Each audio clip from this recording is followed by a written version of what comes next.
누가복음 20장 1절에서 47절 말씀입니다. 예수께서 어느 날 성전에서 백성을 가르치시며 기쁜 소식을 전하고 계실 때에 대제사장들과 율법학자들이 장로들과 함께 예수께 와서 말하였다. 당신은 무슨 권한으로 이런 일을 합니까? 누가 이런 권한을 당신에게 주었습니까? 어디 우리에게 말해 보십시오. 예수께서 그들에게 대답하셨다. 나도 너희에게 한 가지 물어보겠으니 나에게 대답해 보아라. 요한의 세례가 하늘에서 난 것이냐, 사람에게서 난 것이냐? 그들은 자기들끼리 의논하면서 말하였다. 하늘에서 났다고 말하면 어찌하여 그를 믿지 않았냐고 할 것이요. 사람에게서 났다고 말하면 온 백성이 요한을 예언자로 믿고 있으니 그들이 우리를 돌로 칠 것이다. 그래서 그들은 요한의 세례가 어디에서 났는지를 모른다고 대답하였다. 예수께서 그들에게 말씀하셨다. 나도 무슨 권한으로 이런 일을 하는지를 너희에게 말하지 않겠다. 예수께서 백성에게 이 비유를 말씀하셨다. 어떤 사람이 포도원을 만들어서 농부들에게 새로 주고 오랫동안 멀리 떠나 있었다.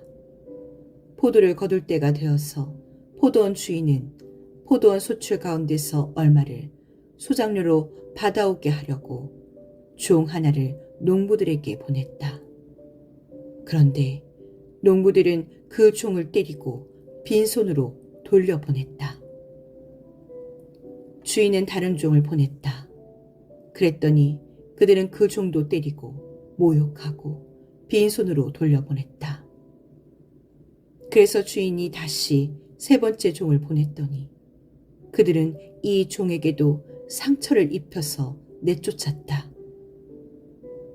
그래서 포도원 주인은 말하였다. 어떻게 할까? 내 사랑하는 아들을 보내야 하겠다. 설마 그들이 내 아들이야 존중하겠지. 그러나 농부들은 그를 보고서 서로 의논하며 말하였다. 이 사람은 상속자다. 그를 죽여버리자. 그래서 유산이 우리 차지가 되게 하자. 그리하여 그들은 주인의 아들을 포도원 바깥으로 내쫓아서 죽였다. 그러니 포도원 주인이 그들을 어떻게 하겠느냐? 주인은 와서 그들을 죽이고 포도원을 다른 사람들에게 줄 것이다. 사람들이 이 말씀을 듣고서 말하였다. 그런 일이 없기를 바랍니다. 그때 예수께서 그들을 똑바로 바라보시고 말씀하셨다. 그러면 집 짓는 사람들이 버린 돌이 집 모퉁이에 머릿돌이 되었다 하고 기록된 말은 무슨 뜻이냐? 누구든지 그 돌 위에 떨어지면 그는 부스러질 것이요. 그 돌이 어느 사람 위에 떨어지면 그를 가루로 만들 것이다. 율법학자들과 대제사장들은 예수가 자기네들을 겨냥하여 이 비유를 말씀하신 줄 알았다. 그래서 그들은 바로 그때에 예수께 손을 대어 잡으려고 하였으나 백성을 두려워하였다. 그리하여 그들은 기회를 엿보다가 정탐꾼들을 보내서 이들이 거짓으로 의로운 사람들인 채 행세하면서 예수께로 접근하게 하여 그의 말씀을 책잡게 하였다. 그렇게 해서 그들은 예수를 총독의 칠익권과 사법권에 넘겨주려고 하였다. 그들은 예수께 이렇게 물었다. 선생님, 우리의 선생님이 바르게 말씀하시고 가르치시고 또 사람을 겉모양으로 가리지 않으시고 하나님의 길을 참되게 가르치고 계시는 줄 압니다. 우리가 황제에게 세금을 바치는 것이 옳습니까? 옳지 않습니까? 예수께서는 그들의 속셈을 알아채시고서 그들에게 말씀하셨다. 데나리온 한 잎을 나에게 보여다오. 이 돈에 누구의 얼굴상과 글자가 새겨져 있느냐? 그들이 대답하였다. 황제의 것입니다. 예수께서 그들에게 말씀하셨다. 그러면 황제의 것은 황제에게 돌려주고 하나님의 것은 하나님께 돌려드려라.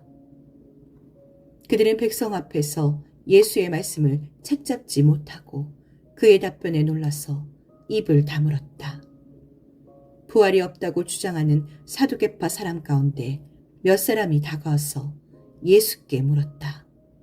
선생님, 모세가 우리에게 써주기를 어떤 사람의 형이 자식이 없이 아내를 남겨두고 죽으면 그 동생이 그 형수를 맞아들여서 뒤를 이을 아들을 자기 형에게 세워줘야 한다고 하였습니다. 그런데 7 형제가 있었습니다. 마지가 아내를 얻어서 살다가 자식이 없이 죽었습니다. 그래서 둘째가 그 여자를 맞아들였고 그 다음에 셋째가 그 여자를 맞아들였습니다. 7 형제가 다 그렇게 하였는데 모두 자식을 남기지 못하고 죽었습니다. 나중에 그 여자도 죽었습니다. 그러니 부활 때에 그 여자는 그들 가운데서 누구의 아내가 되겠습니까? 7이 다 그 여자를 아내로 맞아들였으니 말입니다. 예수께서 그들에게 말씀하셨다. 이 세상 사람들은 장가도 가고 시집도 가지만 저 세상과 죽은 사람들 가운데서 살아나는 부활에 참여할 자격을 얻은 사람은 장가도 가지 않고 시집도 가지 않는다. 그들은 천사와 같아서 더 이상 죽지도 않는다. 그들은 부활의 자녀들이므로 하나님의 자녀들이다.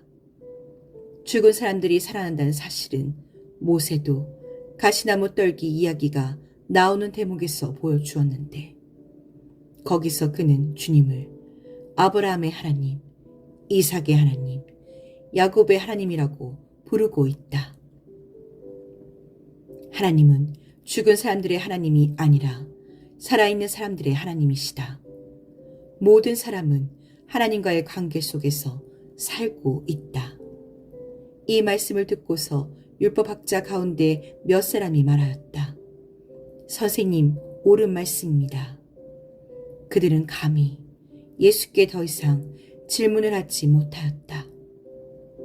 예수께서 그들에게 말씀하셨다. 어떻게 사람들이 그리스도를 다윗의 자손이라고 하느냐? 다윗이 친히 시편에서 말하기를 주님께서 내 주께 말씀하셨다. 내가 내 원수들을 내 발 아래에 굴복시킬 때까지 너는 내 오른쪽에 앉아 있어라 하였다. 다윗이 그리스도를 주라고 불렀는데 어떻게 그가 다윗의 자손이 되겠느냐? 모든 백성이 듣고 있는 가운데 예수께서 자기 제자들에게 말씀하셨다. 율법 학자들을 조심하여라. 그들은 예복을 입고 다니기를 원하고 장터에서 인사받는 것과 회당에서 높은 자리와 잔치에서 윗자리를 좋아한다. 그들은 과부들의 가산을 삼키고 남에게 보이려고 길게 기도한다. 그들은 더 엄한 심판을 받을 것이다.